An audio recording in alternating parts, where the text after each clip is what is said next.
Monsieur Mahfoud Kaoubi, bonjour. Bonjour, Souheil El-Hachmi, bonjour aux auditeurs. Alors l'Algérie et la Russie consolident leur partenariat au-delà des aspects économiques. Cette visite du président de la République, Abdelmadjid Tebboune, elle a une forte portée politique dans le contexte géopolitique actuel, monsieur Mahfoud Kaoubi. Entièrement d'accord, donc une portée importante, symbolique, mais pleine de contenu. La symbolique est reflétée par l'inauguration de la stèle de l'émir Abdelkader hier, donc qui dénote cette dimension, cette reconnaissance depuis déjà la période de la Révolution, donc d'un État algérien ancré dans l'histoire, contrairement à ce que veulent présenter certains réseaux comme quoi l'Algérie n'a jamais existé dans l'histoire. Donc l'Algérie existe, a ses valeurs, a cette dimension que les deux États sont en train de consolider, d'approfondir et de lui donner un contenu aussi bien politique, stratégique qu'économique. Alors, un partenariat stratégique sera signé entre les deux parties aujourd'hui. Un partenariat stratégique, c'est important aujourd'hui. Ça renforce encore les liens entre Alger et Moscou. Ça renforce déjà des accords qui ont été signés en 2011 et qui viennent être actualisés en fonction de la reconfiguration du monde sur le plan géostratégique et du rôle que veulent donner les deux pays à dans ce monde-là. Donc l'Algérie qui est en train de relancer son économie, de se repositionner sur l'échiquier international en diversifiant déjà son économie, en devenant un acteur principal sur le plan régional et sur le plan africain. Et de l'autre côté, la Russie qui, forte de son conflit avec l'Ukraine, est en train de retisser de nouveaux rapports avec les pays émergents, des pays émergents qui auront un rôle à jouer encore plus important. C'est ce qui ressort du discours de Poutine avant-hier, où il annonce déjà la naissance d'un monde multipolaire où les pays émergents qui disposent d'énormes potentialités de développement auront à prendre les responsabilités aussi bien sur le plan institutionnel que sur le plan économique et géostratégique. Alors un monde multipolaire, l'enjeu aujourd'hui, les grandes potentialités dont disposent les pays émergents et les pays en voie d'émergence, le gaz et le pétrole, c'est devenu aujourd'hui stratégique pour les détenteurs de cette richesse. Oui, stratégique pour tous les pays maintenant, parce que la rareté, la situation post-Covid et la situation qui est née de la guerre ukrainienne a démontré que la sécurité énergétique serait la principale préoccupation des différentes grandes nations. D'ailleurs, l'Europe est en train de vivre des difficultés énormes pour assurer cette sécurité énergétique et donc une recomposition des marchés est en train de se faire avec l'émergence des pays des BRICS qui sont à la fois consommateurs de cette énergie et qui à la fois constituent une part de plus en plus importante dans la production mondiale brute et dans le commerce international.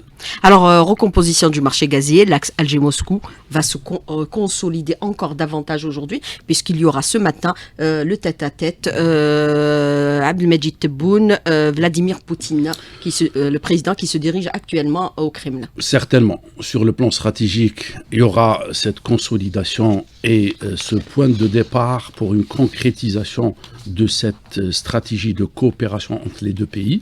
La Russie a multiplié les opérations de consolidation d'axes stratégiques avec les pays émergents, que ce soit en Amérique latine, que ce soit en Asie ou en Asie centrale, mais aussi en Afrique, car la Russie, depuis quelques années déjà, est en train de donner une importance capitale à son positionnement sur le continent africain, qui, il faut le rappeler, constitue un terrain de bataille entre les différentes puissances.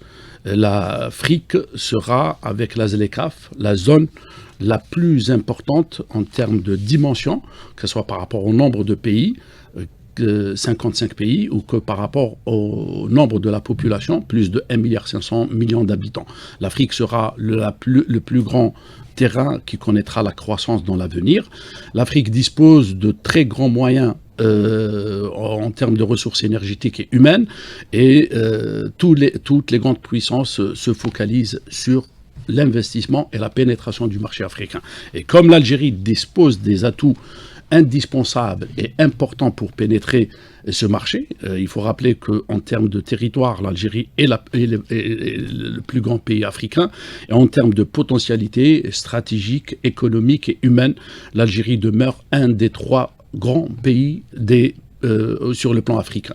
Et donc, toute nation qui voudrait se positionner sur ce continent passerait nécessairement par l'Algérie, qui donc permettrait de consolider sur les plans économiques, énergétiques, institutionnels, mais aussi sécuritaires, car l'Algérie dispose de cet avantage de stabilité institutionnelle, de stabilité sécuritaire, et donc des moyens énergétiques, infrastructurels, qui permettraient donc aux pays émergents de transiter par l'Algérie, de tisser des relations économiques et stratégiques avec l'Algérie pour être un acteur important sur le marché africain. Alors nous avons constaté les commentaires aujourd'hui, la presse scrute de très près cette visite de M. Abdelmadjid Tebboune en Russie, une rencontre très attendue ce matin, l'entretien Tebboune-Poutine, un entretien qui va renforcer encore davantage les liens à la fois politiques et économiques, puisque le président de la République hier,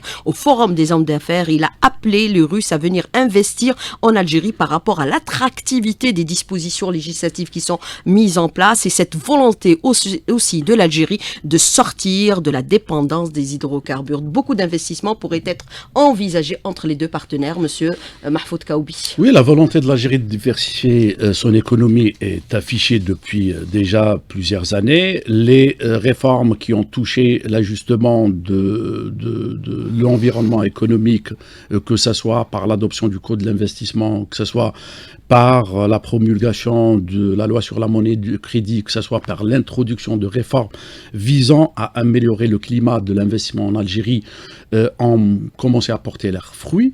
Et cette volonté d'investir dans d'autres secteurs d'activité, autres que les hydrocarbures, la pétrochimie en premier, les mines de l'autre côté, l'industrie automobile ou les industries lourdes, et une diversification aussi au niveau sur le plan de l'agriculture et du tourisme. Ce sont des secteurs d'activité qui pourraient être des jalons de coopération algéro-russe si on prend en considération les atouts dont dispose aussi la Russie dans ces domaines d'activité. Donc le domaine des aciers, le domaine de l'industrie lourde, le domaine de la chimie et le domaine de l'intelligence artificielle. Donc tout cela, ce sont des secteurs d'activité qui, à mon sens, seraient explorés et mis en œuvre dans les prochains mois. Alors, une forte coopération également dans le domaine énergétique, puisque nous avons vu aujourd'hui, l'Algérie exprime sa volonté de vouloir transformer ses ressources dans son pays et ne pas aller exporter de façon brute. Monsieur Tout à fait, Kaoubi. l'Algérie ne veut plus pour le gaz et le pétrole, oui, puisqu'on reprend aussi l'usine de pétrochimie d'Oran. Oui.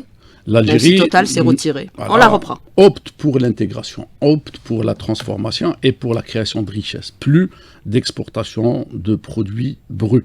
Donc cette volonté est affichée. Donc quand on prend le code des investissements et on voit les secteurs stratégiques qui ont été cités, les 7 secteurs, donc l'industrie figure parmi les secteurs stratégiques cités, avec des avantages très importants et avec des incitations énormes, dans le but de capter l'investissement étranger, de créer des partenariats et donc de booster l'investissement dans ce domaine d'activité.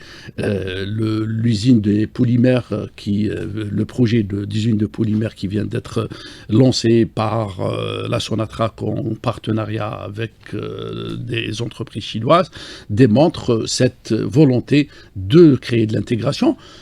D'une part, pour avoir ces avantages de transformation et de création d'emplois, de création de valeur, mais aussi de d'avoir des effets d'entraînement pour d'autres secteurs d'activité, donc l'automobile par exemple. Donc c'est le cas aussi du secteur de la sidérurgie. Et donc quand on prend le secteur de l'automobile, à 90%, c'est du plastique et c'est des aciers. Donc cette volonté, c'est de créer des conditions et des avantages permettant d'entraîner d'autres secteurs d'activité. Ceci est affiché et je pense que ça s'inscrit aussi de positionnement dans la zone de la ZLECAf, dans la mesure aussi où cette zone est conditionnée en termes d'avantages par des taux d'intégration de 40% que doit réaliser un pays pour pouvoir bénéficier des avantages qu'offre cette zone en matière de détarification douanière et fiscale. Alors, vous parlez un peu de la cybersécurité, vous parlez un peu de l'intelligence artificielle dans le contexte actuel. C'est extrêmement important puisque nous avons vu que la Russie, malgré toutes les attaques qu'elle subit actuellement, elle a réussi à instaurer un bouclier contre, bien sûr, la cybersécurité. C'est important. C'est devenu l'enjeu de demain aujourd'hui. C'est très, très important dans la mesure où la transformation numérique est indispensable pour pouvoir se positionner et gagner en compétitivité. Et Abdelmajid Tebboune insiste beaucoup sur la question. Et là, des alliances doivent être faites. Donc, nos potentialités doivent se conjuguer avec des ressources de pays avec lesquels on partage la même vision et qui pourraient donc donner lieu à des partenariats dans ce domaine, soit dans l'amont, déjà dans le domaine de la recherche et dans le domaine du développement du potentiel humain, que ce soit dans le domaine des mathématiques fondamentales. Il y a le ministre de l'Enseignement supérieur qui fait partie de la délégation. Tout à fait. Donc déjà, quand on voit que l'Algérie a anticipé ces 3 dernières années en créant, donc que ce soit des lycées dédiés pour la formation d'élèves dans le domaine des mathématiques fondamentales, dans le domaine de l'intelligence artificielle ou dans le domaine de l'informatique, cela dénote qu'il y a une volonté de préparer la ressource humaine qui demeure l'élément capital pour non pas uniquement acquérir des logiciels et d'acquérir des supports, mais d'avoir la capacité de s'inscrire dans la durée de la maintenance et, comme vous l'avez dit, Madame Souheila El Hachmi, de sécuriser ces processus avec des pays qui ont de l'expérience et qui ont aussi cette capacité et cette volonté de procéder à un transfert de savoir et à un transfert de technologie. Alors, je voudrais revenir avec vous sur un aspect que vous avez abordé à l'instant, Monsieur Mahfoud Kaoubi. Vous parlez bien sûr d'un pays avec lequel on partage la même vision. Ce matin sera signé bien sûr,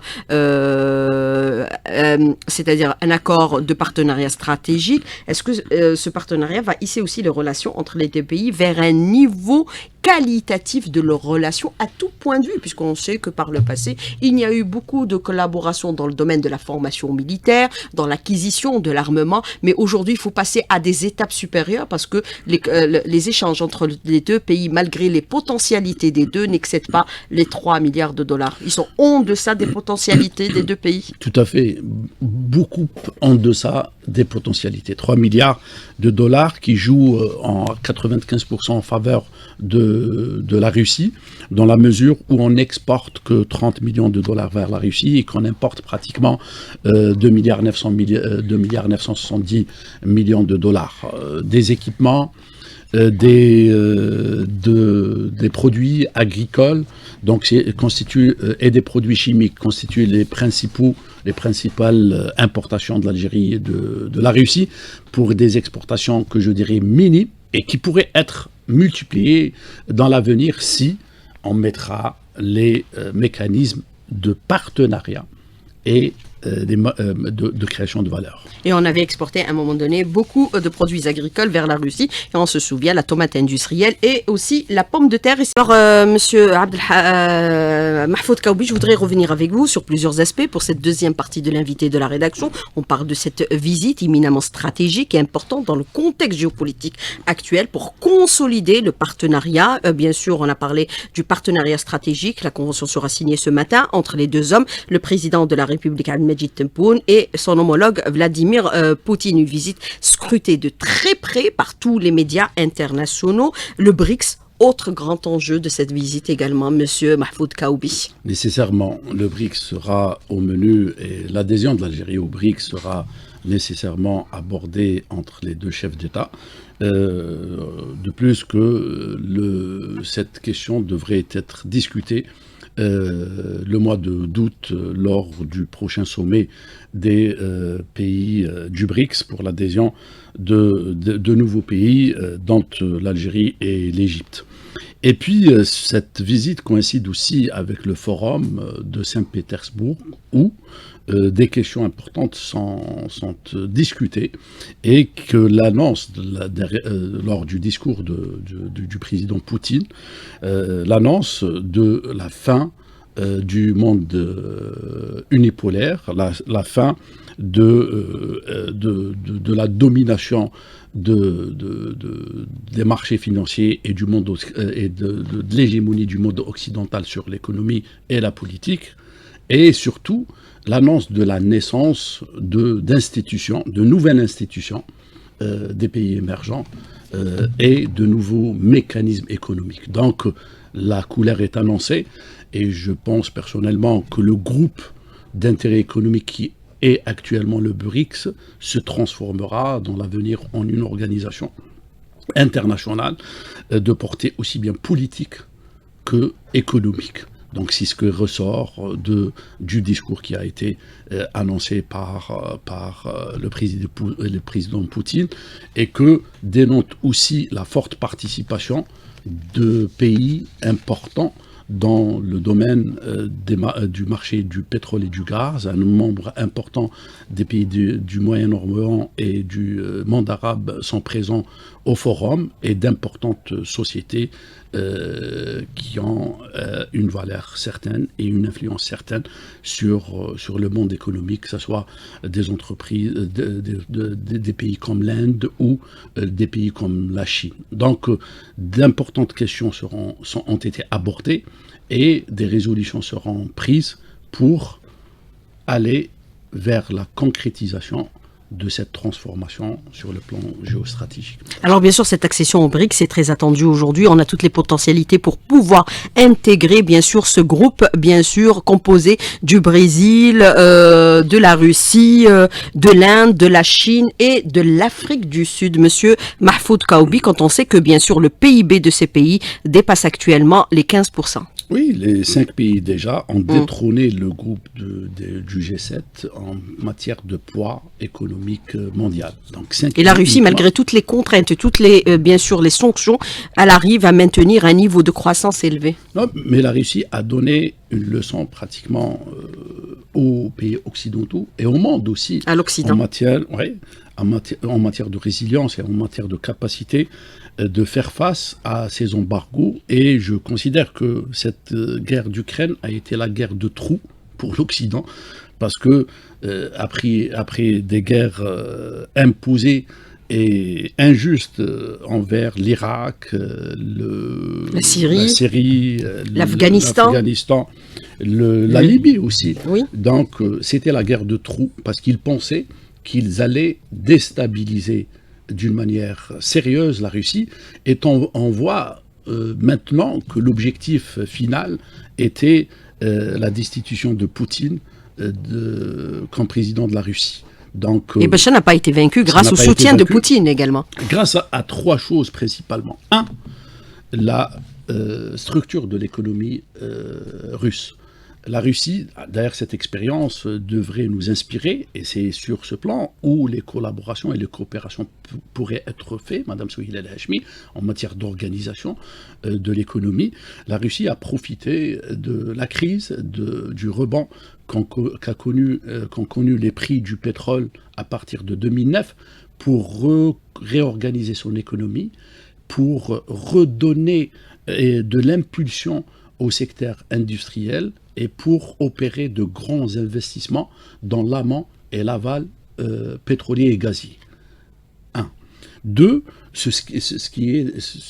la chose qui s'est traduite par une amélioration continue du produit intérieur brut russe, une amélioration continue du solde de la balance des paiements et de la balance commerciale, et un poids assez important et une amélioration des réserves de change de la Russie. C'est ce qui a permis à la Russie de faire face à l'embargo imposé par l'Occident, voulant pousser la population à se révolter contre le système. On dirait que c'était un printemps russe que l'Occident voulait encore une fois lancer envers la Russie et la Chine dans un second temps, du moment où la guerre commerciale était assez annoncée et rude entre les États-Unis et la Chine. Donc, une économie forte. 2, c'est là où le groupe du BRICS a été d'une utilité pour la Russie, dans la mesure où la collaboration, l'embargo sur le pétrole et le gaz a été détourné. Exactement, a été contourné en écoulant donc les 4 500 000 barils qui étaient destinés à l'Europe et que on voulait asphyxier la Russie en l'empêchant de commercialiser cette quantité importante, a été tout simplement écoulée en premier pour l'Inde, dont les importations du pétrole russe ont été multipliées par 6, et pour la Russie et pour d'autres pays émergents. Donc la structure et la coopération qui s'est traduite dans ce moment précis démontre que le groupe du BRICS n'est pas un groupe symbolique, mais dispose de stratégies à long terme, stratégie qui a été payante durant cette crise avec l'Occident. Mais est-ce qu'on peut considérer aujourd'hui, dans l'étape actuelle, que les pays du BRICS vont peser encore davantage à l'avenir sur l'économie mondiale, puisque vous avez parlé bien sûr de Poutine, qui parle bien sûr d'un nouvel ordre mondial qui est en émergence actuellement, nouvelles institutions avec de nouvelles portées économiques. Est-ce qu'on est dans la phase aussi de la dédollarisation ? Puisqu'on a vu, parmi les mesures qui ont été prises pour permettre à la Russie d'écouler ses produits, avec les moyens bien sûr détournés, c'est l'échange de monnaie du dollar vers la monnaie russe et chinoise, et même indienne. Oui, ce n'est plus une idée, c'est une réalité maintenant. Donc l'Occident. Il en a parlé également. Tout à fait. Donc l'Occident s'est trompé en quelque sorte en agressant la Russie parce qu'il a. Il se trompe souvent. Parce qu'il a trop cru en ses capacités, il a un petit peu, pour ne pas dire beaucoup, sous-estimé les capacités dont disposait la Russie et le groupe du BRICS en termes de groupe qui était uni dans cette lutte contre la machination et le projet de l'Occident. Comme il sous-estime aussi les capacités de l'Algérie.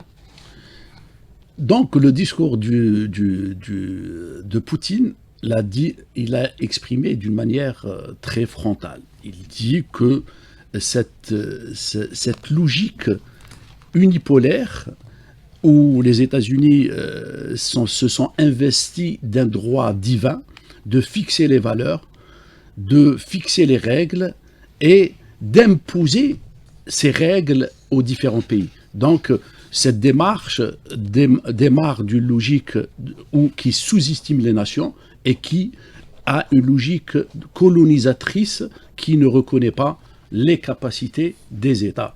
Donc c'est dans ce sens où le monde dont œuvre la Russie et les pays du BRICS, c'est un monde qui permettra une émancipation en termes de valeurs des pays émergents et ça leur permettra de prendre conscience avec leurs capacités et de matérialiser ça en projet de développement et en croissance qui bénéficiera en termes de développement aux populations et non pas aux marchés financiers et aux spéculateurs, comme c'est le cas dans cette architecture que l'Occident veut imposer sur le plan économique et financier. Mais on est dans la dédollarisation aujourd'hui. On est dans la dédollarisation. Les transactions se font de plus en plus entre les pays du BRICS avec les monnaies des différents pays, le yuan ou la monnaie indienne. Encore une fois, on rappelle qu'en Amérique latine, une monnaie est en cours d'être mise en œuvre entre le Brésil et l'Argentine. Et de l'autre côté, il y a cette projet de monnaie du BRICS qui est en train d'être discuté et d'être étudié de manière très opérationnelle. D'ailleurs, au menu du sommet de Johannesburg pour le mois d'août de 2023, cette question sera étudiée au même titre que celle de l'adhésion de nouveaux pays au BRICS. Alors, ce qu'on constate aujourd'hui, c'est l'avis de tous les experts au niveau international, c'est que les pays de l'Occident sont en déclin actuellement. L'Europe en première ligne, elle n'a pas mesuré, bien sûr, la portée de cette guerre contre, bien sûr, la Russie via l'Ukraine. C'est des pays qui sont aussi en déclin sur le plan aussi politique au niveau de certaines régions. Cette visite du président Abdelmajid Tebboune coïncide bien sûr avec l'élection de l'Algérie en tant que membre non permanent au Conseil de sécurité, et l'Algérie s'est engagée pour être le porte-drapeau du continent africain. Le déclin, il est aussi politique, le rejet bien sûr de cette dominance de certaines anciennes colonies au niveau du continent. L'Afrique est aux Africains. Il faut se réapproprier les potentialités qui existent au niveau de notre continent. Monsieur Mahfoud Kaoubi, puisque nous avons vu aujourd'hui en première ligne, notre objectif c'est de réinvestir le continent. Tout à fait. Donc, d'avoir notre continent, parce qu'on a tendance à oublier qu'on est des Africains. Le panafricanisme a été un des principes défendus par l'Algérie depuis son accession à l'indépendance. Oui, tout à fait. Donc, il était le porte-flambeau de ce panafricanisme, et les idées d'ailleurs qui reviennent aujourd'hui ont été... La transsaharienne, par exemple. La transsaharienne. Donc, plus de 10 000 kilomètres. C'est la pénétration vers l'Afrique. Et tout à fait, avec tous les effets que cela... Et on l'a réalisé on commençait à la réaliser en les années 70. Non, le projet a commencé en 1966. C'est qu'on a reculé après.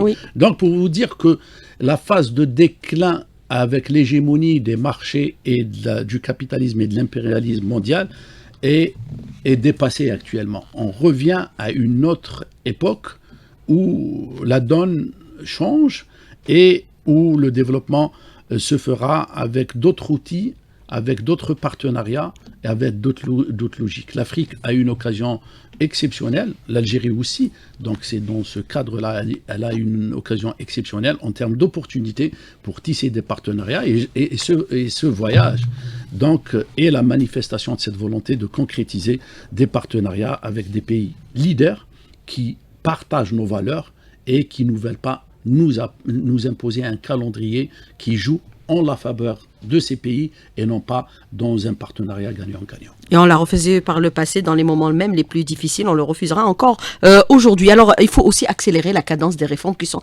en train d'être engagées, c'est-à-dire passer un peu des textes législatifs par milliers que nous sommes en train d'adopter et de réajuster à la concrétisation des projets. C'est ce qu'il nous faut, monsieur Mahfoud Kaoubi, c'est ce qu'il a dit le président hier. Venez investir, nous avons mis en place le cadre juridique nécessaire. Il faut maintenant le mettre en œuvre de façon concrète, monsieur Mahfoud Kaoubi, on perd trop de temps. Entièrement d'accord. Donc les ajustements macro ont été faits. La sphère juridique... Même le président, il a dit arrêtez avec les textes. Tout à fait. Il faut passer au concret, aux choses concrètes. C'est traduire l'esprit des textes en action. C'est ça qu'il nous faut.